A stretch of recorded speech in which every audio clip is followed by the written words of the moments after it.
First question, can you please explain the meaning of Namo Amitofo and also the idea behind the circumambulation? Namo is a Sanskrit word. Sanskrit is a classical Indian language spoken at the time of the Buddha. Still, there's such a language in India now. It's a classical royal language.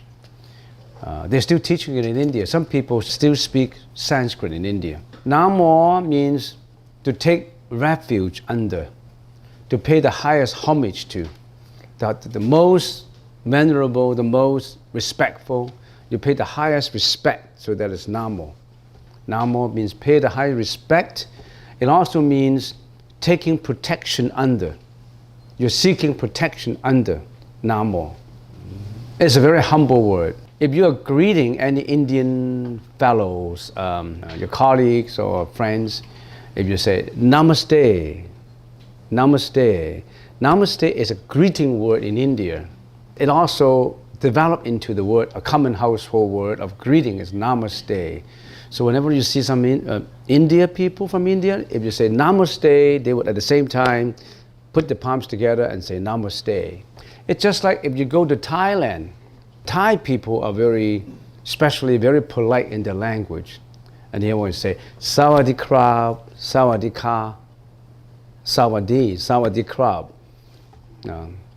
Sawadee is hello. Sabadi, Sabadi krab. Sabadi is how are you? They always put the word krab for male, for the men, and they always say ka for the women. So there's Sawadee ka is for Thai, for women. Women will always say ka. And Sawadee krab is for men. They always add a very polite, resonant sound at the end. So that becomes a household word. We're not talking about language, but since you asked that question about Namo, that's what it is. Amitofo, for is actually Buddha. Namo Amitofo is in the Chinese language. If we speak it in the Sanskrit language, it is Namo Amitabha. It's different. When the Chinese translated Namo Amitabha, 1,600 years ago, 800 years ago, they don't translate the ba as ba, they translate the ba as for. For is a newly created word meaning enlightenment, enlightened being, the being who woke up from his dream. We all are in our dreams now. Don't you believe that we are all in a dream? Have you ever heard of a household word, life is but a dream? Don't you think life is a dream? Of course you don't think so. You're looking for the big house, beautiful, you're looking for a beautiful girlfriend as your wife, you're a handsome, rich boyfriend as your husband, you're always looking for a good job, you're always looking for sensual pleasures, you're looking for money, you're looking for reputation and fame. That's what we're looking for, that's what you're looking for. That's our problem. Hate to point that out to you. You may criticize me for saying so. But there's a lot more to know about this. The enlightened being of immeasurable light. We pay the highest respect to the enlightened being, the Buddha, and this Buddha has immeasurable, boundless light shining on the whole world. That's what it is. Second, also the idea for circumambulation. Circumambulation is a form of walking meditation. Meditation is not just sitting. Meditation is not just sitting.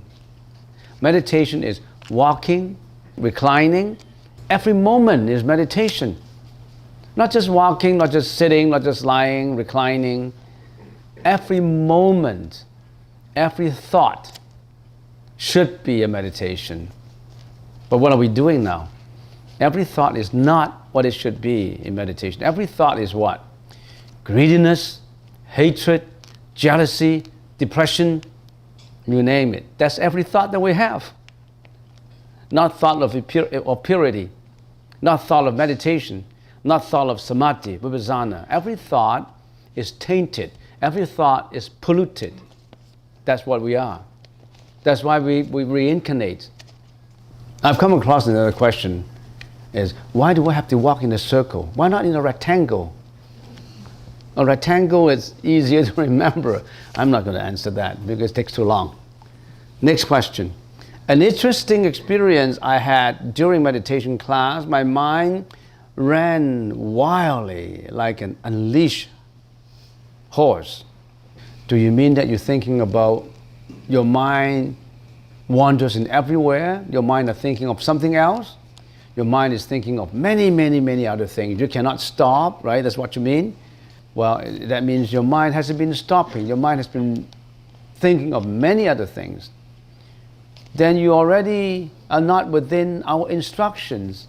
Remember Lee said, every thought should be on the breath in and out. Anapana, anapana, anasati, panasati, anapana.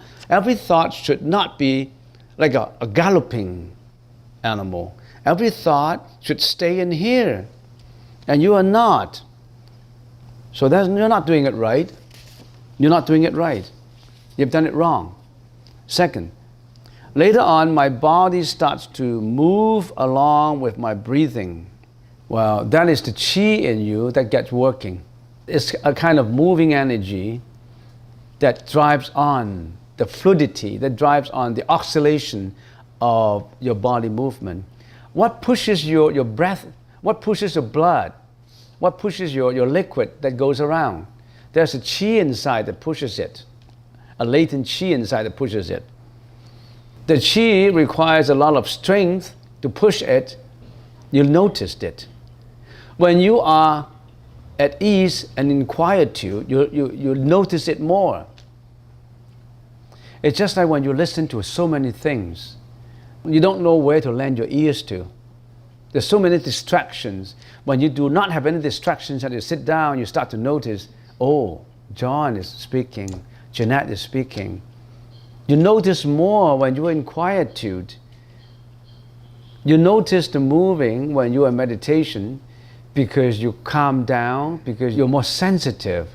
You know yourself more. Imagine a gutter. You have a septic tank and you have a gutter. You have a pipe that leads to the septic tank and you have this toilet.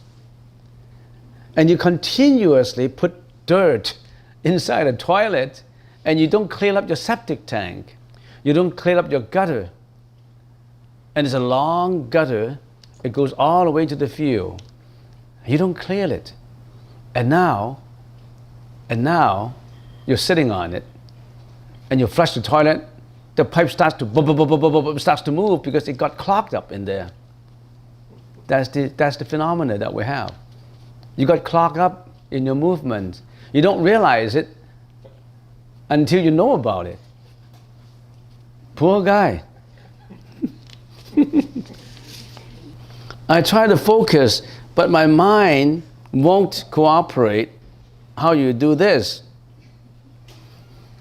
How do I know? It's your mind, not mine. If it is my mind, I'll tell your mind to do the same thing. If it is your mind, if I can order your mind, that will be fine.